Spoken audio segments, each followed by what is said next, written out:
안녕하십니까.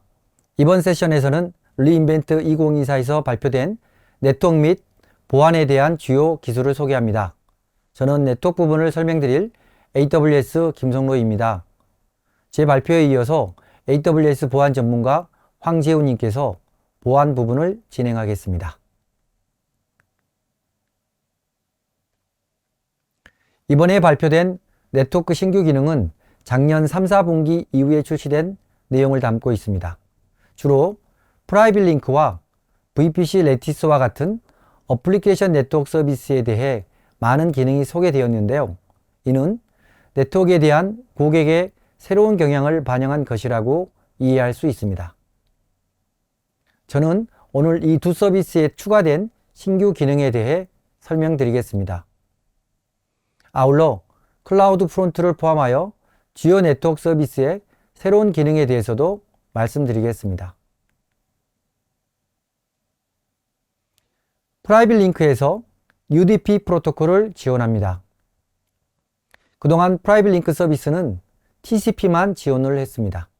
즉, 네트워크 로드 밸런서를 이용하여 TCP 포트에 대해서 타겟 서버를 지정할 수 있었습니다. 이제는 타겟 서버에 대해서 TCP뿐 아니라 UDP 프로토콜을 정의할 수 있습니다.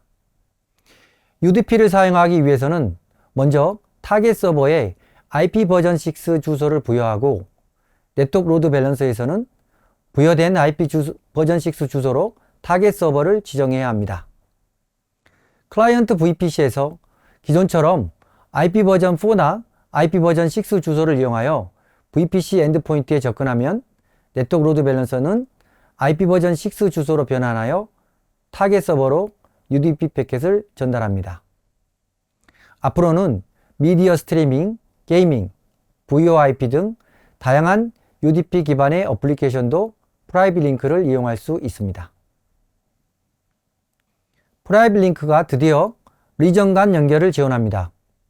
그동안 프라이빗 링크는 동일 리전 내에서만 구성이 가능했습니다. 이제는 네트워크 로드 밸런서 기반의 타겟과 VPC 인터페이스 엔드포인트가 서로 다른 리전 내에 존재해도 프라이빗 링크 구성이 가능합니다. 서울 리전은 내년 상반기에 지원 예정입니다. 이전 슬라이드에서 보신 것처럼 기존의 프라이빗 링크를 구성할 때는 반드시 네트워크 로드 밸런서나 게이트웨이 로드 밸런서를 이용하여 타겟 리소스를 연결해야 했습니다. 이제는 리소스 게이트웨이라는 새로운 게이트웨이를 통해서 다양한 VPC 리소스들을 연결할 수 있습니다. 리소스 게이트웨이는 ARN을 이용하여 RDS 데이터베이스를 지정할 수 있고 또 IP뿐 아니라 DNS 이름을 이용하여 VPC 내 리소스와 고객 사이에 있는 리소스를 타겟으로 지정할 수 있습니다. 한 가지 주의할 사항은 기존의 네트워크 로드 밸런서 기반의 프라이빗 링크는 리전 간 연결 및 TCP와 UDP를 모두 지원하는 반면 이번에 출시된 리소스 게이트웨이 기반의 프라이빗 링크는 동일 리전 내에서 TCP 프로토콜만 지원합니다. 지금부터는 VPC 레티스에 추가된 신규 기능입니다. 이전까지 설명드린 프라이빗 링크가 네트워크 커넥티비티로 비유하자면 VPC 피어링과 같이 1대1 기반의 어플리케이션 네트워크 서비스라면 이제부터 설명드릴 VPC 레티스는 트랜짓 게이트웨이와 같은 하나의 레티스 서비스 네트워크에 여러 개의 리소스를 연결할 수 있습니다. VPC 레티스도 프라이빗 링크와 동일하게 리소스 게이트웨이를 이용하여 다양한 VPC 리소스 연결을 지원합니다. 기존의 VPC 레티스는 HTTP, HTTPS, TLS 기반의 리소스를 연결할 수 있었는데 새로 추가된 리소스 게이트웨이를 이용하여 RDS 데이터베이스를 포함한 모든 종류의 TCP 기반 리소스 연결이 가능합니다. VPC 레티스 서비스를 이용하기 위해서는 기존에는 그림에서 보시는 두 개의 VPC 레티스 서비스 네트워크 중 위쪽 구성처럼 VPC를 레티스 서비스 네트워크에 직접 연결했습니다. 이 경우 VPC는 한 개의 레티스 서비스 네트워크에만 연결이 가능했고 또 VPC 내에서만 레티스 서비스에 접근이 가능했습니다. 이번에 출시된 서비스 네트워크 엔드포인트는 프라이빗 링크의 VPC 인터페이스 엔드포인트와 유사하게 VPC 내 IP 주소를 이용하여 하나의 인터페이스 형태로 제공됩니다. 따라서 서비스 네트워크 엔드포인트를 이용하면 하나의 VPC에 여러 개의 레티스 서비스 네트워크를 연결할 수 있으며 또 VPC 밖에서도 서비스 네트워크 엔드포인트 IP 주소로 접근하여 레티스 서비스를 이용할 수 있습니다.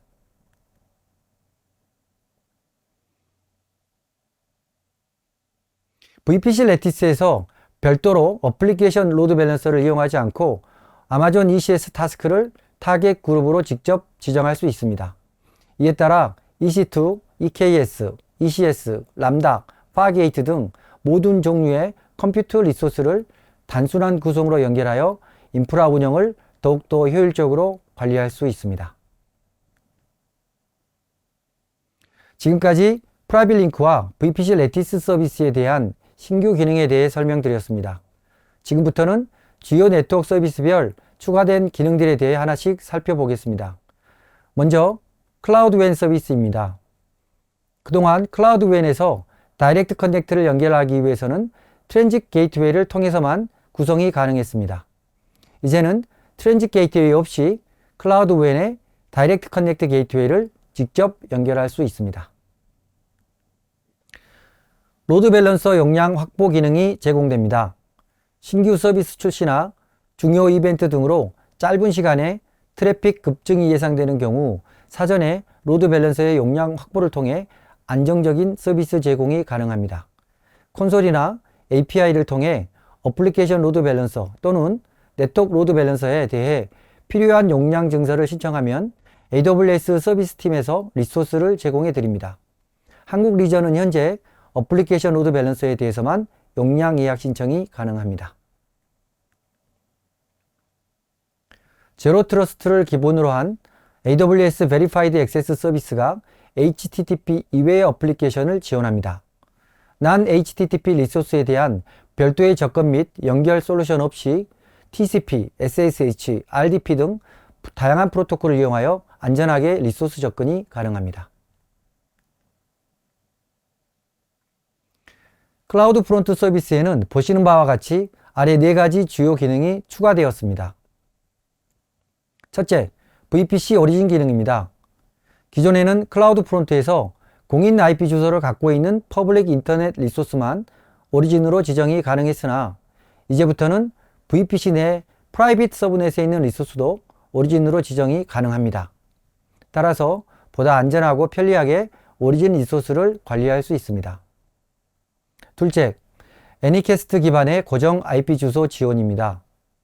기존의 클라우드 프론트에 부여되는 IP 주소는 계속 변경이 되기 때문에 IP 주소를 기준으로 한 보안 정책 적용 등 접근 제어를 할 수 없었습니다. 이제는 클라우드 프론트의 모든 엣지 로케이션에 고정된 단일 IP 주소를 사용할 수 있어서 IP 주소 기반으로 접근 제어를 할 수 있습니다. 셋째, 다른 서버의 함수나 기능을 직접 호출하는 gRPC 프로토콜을 지원합니다. gRPC를 사용하여 실시간 양방향 통신이 필요한 경우에도 이제는 중간에 클라우드 프론트를 이용하여 응답 속도 개선 및 보안을 강화할 수 있습니다. 넷째, 보다 향상된 로깅 기능입니다. 클라우드 프론트의 로그를 S3 이외에도 클라우드 와치 로그나 키네시스 데이터 파이어호스로 직접 전송할 수 있습니다. 또한 로그 출력 형식을 제이슨이나 아파치 파케이 포맷으로 선택 가능하고 필요시 추가 필드도 가능합니다. DNS 서비스에 대한 위협은 인터넷 서비스에 미치는 영향이 가장 큰 만큼 보안의 중요성이 더욱더 커지고 있습니다. 라우트 53 리졸버는 DNS 방화벽 기능을 기본적으로 제공하고 있습니다. 이번 리인벤트에서는 DNS 터널링과 도메인 생성 알고리즘과 같은 지능형 DNS 위협에 대한 탐지 및 차단 기능이 추가되었습니다. 마지막으로 클라우드 와치의 새로운 네트워크 모니터링 기능인 플로우 모니터링 기능을 소개합니다. 기존의 클라우드 와치 네트워크 모니터링은 인터넷 구간과 다이렉트 커넥트 구간에 대한 모니터링 기능을 제공했습니다. 이번에 소개된 플로우 모니터링 기능은 AWS 내부 네트워크 영역에 대한 모니터링 기능을 제공합니다. 모니터링이 필요한 주요 인스턴스에 플로우 모니터 에이전트를 설치해서 인스턴스 내 플로우 정보를 수집하면 실시간으로 AG간 또는 VPC간 등 AWS 내부 네트워크 구간별 성능 상태를 분석해서 보여줍니다. 이러한 성능 지표를 통해 문제 발생 시 보다 세밀하게 이슈가 발생하는 네트워크 구간을 파악하는 데 도움이 될 것으로 기대합니다. 지금까지 리인벤트 2024에서 소개된 주요 네트워크 서비스에 대해 설명드렸습니다. 감사합니다. 안녕하세요. AWS에서 시큐리티 스페셜리스트 SA로 근무하고 있는 황재훈입니다. 저는 이어서 리인벤트 2024에서 발표된 보안 관련 주요 내용을 소개하도록 하겠습니다. 먼저 소개할 내용은 리소스 컨트롤 정책입니다. 이미 많은 고객분들께서 AWS 오거니제이션스를 통해 SCP, 즉 서비스 컨트롤 폴리시를 활용하고 계실 텐데요. SCP가 조직 내 사용자나 역할과 같은 아이덴티티를 대상으로 최대 권한을 제어한다면 이번에 발표된 RCP는 조직 내 S3나 KMS 같은 리소스를 대상으로 최대 권한을 제어할 수 있도록 해줍니다. 2024년 12월 발표 시점에서는 아마존 심플 스토리지 서비스, AWS Security Token 서비스, AWS Key Management 서비스, 아마존 심플 큐 서비스, 그리고 AWS 시크릿 매니저에 대한 중앙 집중적인 권한 관리를 제공합니다. RCP는 기존 SCP와 함께 사용하면 보다 안전한 접근 제어 체제를 중앙 집중적으로 구현하실 수가 있습니다. 다음 페이지에서 예를 하나 들어보겠습니다. 보시는 것처럼 회사의 조직에서 관리하는 AWS 어카운트가 있습니다. 그리고 회사 외부에 존재하는 AWS 어카운트가 있습니다. SCP를 통해서 회사 내부의 사용자가 외부의 S3 버켓으로 접근이 불가능하도록 아이덴티티 기반의 차단을 적용할 수 있습니다. 이때 조건으로는 AWS 리소스 ORG-ID를 사용합니다. 또한 RCP를 통해서 회사 내부의 S3 버켓으로의 접근을 회사 조직에 하나에 허용하도록 리소스 기반의 차단 정책을 적용할 수도 있습니다. 이때는 조건으로 AWS Principal ORG-ID를 사용하여 회사 조직에 속하지 않은 주체의 요청을 차단합니다. 선언적 정책도 새롭게 추가되었습니다. 선언적 정책 역시 SCP나 RCP처럼 조직 전체에 대한 보안 가드레일을 수립하는 데 사용됩니다. 선언적 정책은 몇 번의 클릭 또는 제이슨 키밸류 형태의 구문을 이용해서 정의할 수 있습니다. 이렇게 정의된 선언적 정책은 조직 전체에서 언제나 항상 유지됩니다. 또한 선언적 정책은 사용자 정의 오류 메시지를 지원합니다. 따라서 문제가 발생했을 때 어떻게 조치할 수 있을지에 대한 설명도 추가할 수 있습니다. 이를 통해서 한결 효율적인 트러블 슈팅이 가능해졌습니다. 예를 들어서 살펴보겠습니다. EC2 생성 시 특정 계정에서 관리하는 AMI 이미지나 아마존 매니지드 AMI 이미지만 허용하도록 하거나 인스턴스가 인터넷 통신이 불가능하도록 혹은 아웃바운드만 가능하도록 제약할 수도 있습니다. 이외에도 시리얼 콘솔 접속만 제한하거나 IMDS 버전 및 응답 홉수를 통제하고 AMI 및 EBS 스냅샷이 외부에 공개되는 것을 제어할 수도 있습니다. 이후에 더 추가될 수 있지만 현재 선언적 정책은 EC2만 지원합니다. 다음으로 조직에 속한 모든 루트 자격증명을 중앙에서 관리할 수 있는 기능이 소개되었습니다. 이제 각 멤버 계정의 루트 자격증명을 관리하기 위해서 개별 계정을 통하지 않고도 매니지먼트 계정에서 중앙 집중적으로 관리가 가능합니다.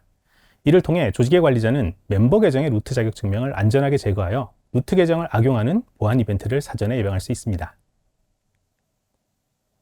물론 반드시 루트 권한이 필요한 작업에 대해서는 중앙에서 직접 처리할 수 있도록 기능을 제공합니다. 화면에서 보시는 것처럼 특정 멤버 계정에 속한 S3 버켓의 정책이 잘못 작성되어 누구도 접근이 안 되는 상황이라면 중앙에서 버킷 정책을 삭제해서 접근이 가능하도록 한 후에 개별 버킷에 적절한 정책을 적용할 수도 있습니다. 이외에도 SQS 대기열 정책 삭제, 루트 사용자 자격증명 삭제, 암호 복구 허용과 같은 작업을 조직의 관리자가 수행할 수 있습니다. 아마존 코그니토 역시 많은 개선과 변경이 적용되었습니다. 가장 먼저 UI 커스텀 기능이 강화되었습니다. 이제 디자이너 기능을 통해 스타일을 추가할 수 있으며 회사의 이미지, 컬러에 맞춘 로그인 화면을 만들 수 있습니다. 또한 한글을 지원합니다. 로그인 페이지에 한국어로 된 이용 여건 페이지를 사용하여 고객 경험을 개선할 수 있습니다. 거기에 웹OSN을 퍼스트 팩터로 지원합니다. 따라서 이제 노트북이나 휴대폰에 있는 지문인식 기능, 하드웨어 MFA, 모바일 어선티케이터 앱을 통한 패스키 방식의 로그인을 사용하실 수 있습니다. 이러한 패스워드리스 방식의 로그인은 이메일이나 SMS를 통한 원타임 패스워드 방식도 함께 지원합니다. 많은 고객이 요청하시던 AWS의 보안사고 대응 서비스가 정식 출시되었습니다. 클라우드 보안 사고를 효과적으로 예방하고 대응하기 위해서는 숙련된 클라우드 보안 전문가가 필요합니다. 또한 복잡하고 다양하게 인터페이스된 시스템과 서드파티 제품 및 서비스에 대한 종합적인 모니터링이 필요하며 이는 연중무휴 24시간 내내 수행되어야 합니다. 거기에 신속한 대응을 위한 자동화, 그리고 재발 방지를 위한 루트코즈 분석도 빠뜨릴 수 없습니다. AWS의 보안사고 대응 서비스를 사용하면 이러한 클라우드 보안 사고 예방 및 대응 수준을 강화할 수 있습니다. 좀 더 자세히 살펴보겠습니다. AWS 보안사고 대응 서비스는 크게 3가지 단계로 나뉩니다. 먼저 준비 단계에서는 중앙관리 계정에서 멤버십을 구성하고 연락처 정보 및 권한을 설정합니다. 보안사고 대응을 위한 서비스 및 리소스를 확인하고 필요한 모니터링을 활성화합니다. 그리고 고객, AWS, 필요한 서드파티 담당자가 포함된 보안사고 대응팀을 구성합니다. 다음으로 실제 보안사고가 발생할 경우 대응 단계가 있습니다.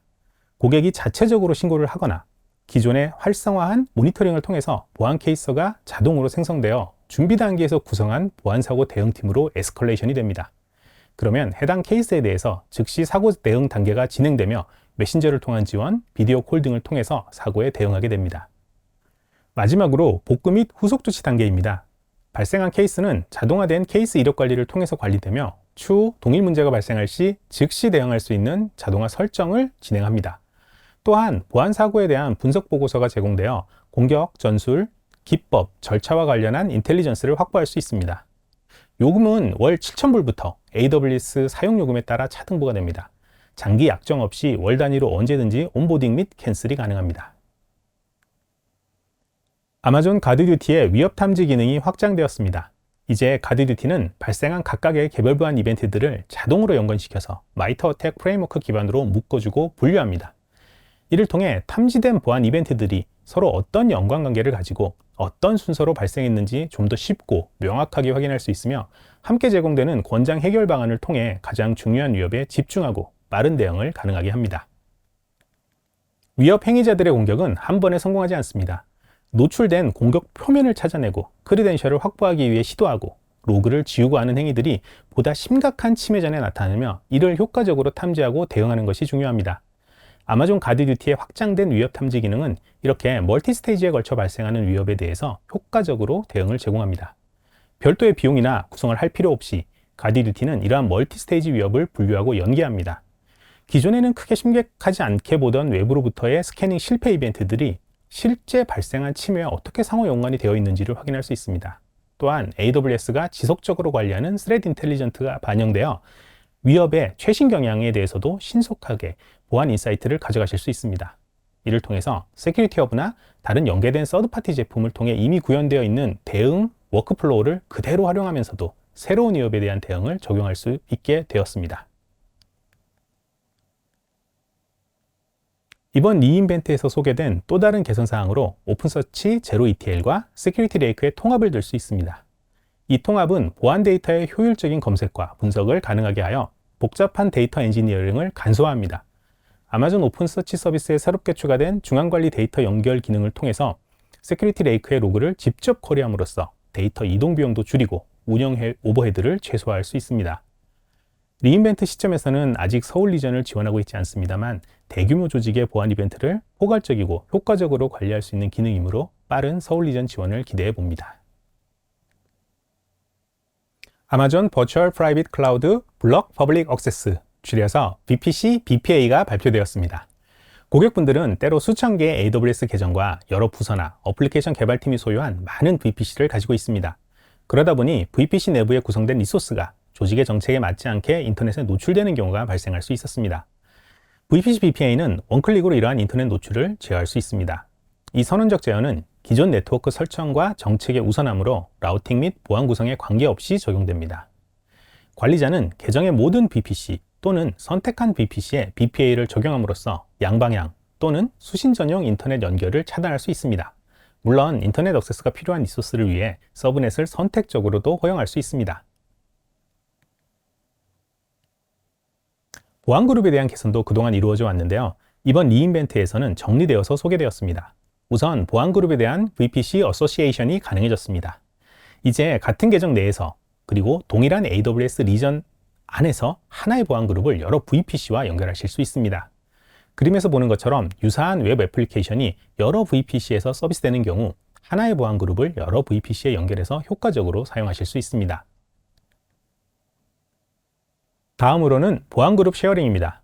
여러 고객들이 VPC 쉐어링을 통해서 중앙 집중화된 네트워크 생성 및 관리를 하고 계십니다. 이때 기존에는 VPC를 쉐어하더라도 보안 그룹이 함께 쉐어되지 않아서 필요한 보안 그룹을 별도로 만들어 주셔야 했습니다. 하지만 보안 그룹 쉐어링을 사용하면 VPC 쉐어링과 함께 보안 그룹이 쉐어되기 때문에 보안 그룹의 일관성을 향상시키고 관리자의 구성 및 유지 관리를 간소화하실 수 있습니다. 트랜짓 게이트웨이 보안 그룹 참조 기능입니다. AWS 트랜짓 게이트웨이에서 보안 그룹 참조 기능을 사용하면 서로 다른 VPC 간에도 보안 그룹을 직접 참조할 수 있습니다. 따라서 접속 대상의 IP 주소가 변경될 때마다 보안 그룹의 규칙을 수정할 필요 없이 보안 그룹 자체를 참조하여 대량의 ENI에 대해 더 적은 수의 보안 그룹으로 접근 제어를 효과적으로 구현할 수 있습니다. TGAW와 VPC 연결 수준 모두에서 이 기능을 활성화하기만 하면 추가 비용 없이 바로 사용할 수 있습니다. 단, AWS 로컬 존스나 AWS 아웃포스트를 통한 VPC 확장 시에는 이 기능이 지원되지 않으며 아웃바운드 보안 규칙에서 보안 그룹의 참조가 불가능하다는 점은 사용 시 유의하여야 합니다. 아마존 S3의 데이터 무결성 기능이 개선되었습니다. 기존에는 MD5 체크섬을 사용해서 데이터 무결성을 검증하도록 하였습니다. 이때 멀티파트 업로드에서 각 파트마다 별도의 이태그를 사용했기 때문에 오브젝트의 업로드가 완료되어 전체의 무결성을 체크하는 데 어려움이 있었습니다. 이제 새롭게 도입된 무결성 검증을 통해 CRC64 무결성이 기본적으로 활성화됩니다. 특히 멀티파티 업로드에서 개선이 이루어져서 이제 동일한 오브젝트의 각 파트에 대해서는 단일 CRC64 해시를 사용하여 어플리케이션 상에서 무결성을 검증하는 것이 보다 쉬워졌습니다. CRC64 무결성 검증은 기본적으로 활성화되어 있으므로 사용자는 별도의 구성을 할 필요가 없습니다. 프리뷰로 소개된 AWS WAF L7 안티-디도스 AMR입니다. 기존에는 레이트에 기반한 정책을 적용하는 것으로 레이어 7 디도스에 대응했습니다. 거기에 쉴드 어드밴스드를 통해서 SRT를 활용하시는 고객은 오토매틱 미티게이션을 통하여 좀 더 적극적인 대응이 가능했었습니다. 다만 기존 자동 대응에서는 어플리케이션 특성에 따라 레이트 기반 정책만으로는 일부 서비스 영향이 있을 수 있는 가능성이 있었습니다. 또한 고객이 지정한 레이트 리밋에 도달하는 타임 슬롯이 분 단위로 설정되어 보다 민감하고 빠른 대응이 필요하다라는 목소리가 있어 왔습니다. 이제 새롭게 소개되는 L7 안티-디도스 AMR, 즉 아마존 매니지드 룰을 적용하면 머신러닝에 기반해서 보호 자원의 어플리케이션 특성에 맞는 베이스라인을 자동으로 관리합니다. 그리고 차단 전에 챌린지를 수행하게 하거나 특정 정규식 패턴을 제외시키거나 탐지 민감도를 조정하거나 하는 등의 옵션을 고객의 어플리케이션에 맞게 조정할 수 있습니다. 따라서 민감한 어플리케이션을 대상으로 하는 L7 디도스 공격이 발생했을 때 수초 안에 방어를 수행할 수 있으며 어플리케이션 영향을 최소화할 수 있게 되었습니다. 또 다른 프리뷰 기능으로 AWS 쉴드 네트워크 시큐리티 포스처 기능이 있습니다. 이 기능은 AWS 사용자의 환경에서 실행 중인 모든 네트워크 관련 리소스를 자동으로 검색합니다. 이후 검색된 리소스에 대한 보안 격차를 분석하고 이를 대시보드에 표시합니다. 예를 들어 보안 그룹의 규칙이 너무 넓게 설정되어 있거나 리소스가 인터넷에 직접 노출되어 있는 경우와 같은 보안 격차를 손쉽게 식별할 수 있습니다.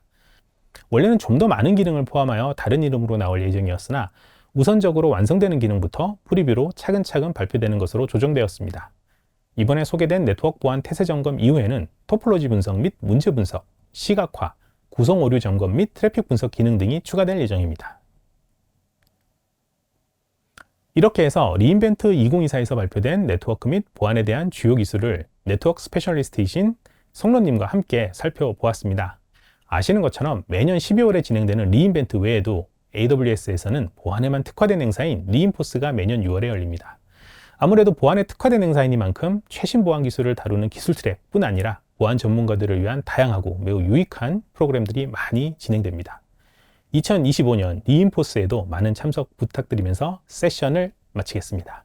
마치기 전에 저희는 언제나 고객 여러분들의 피드백을 기반으로 하여 세션을 발전시켜 오고 있습니다. 오늘 진행한 이 리캡 세션에 대한 설문조사를 진행하고 있으니 많은 참여를 부탁드립니다.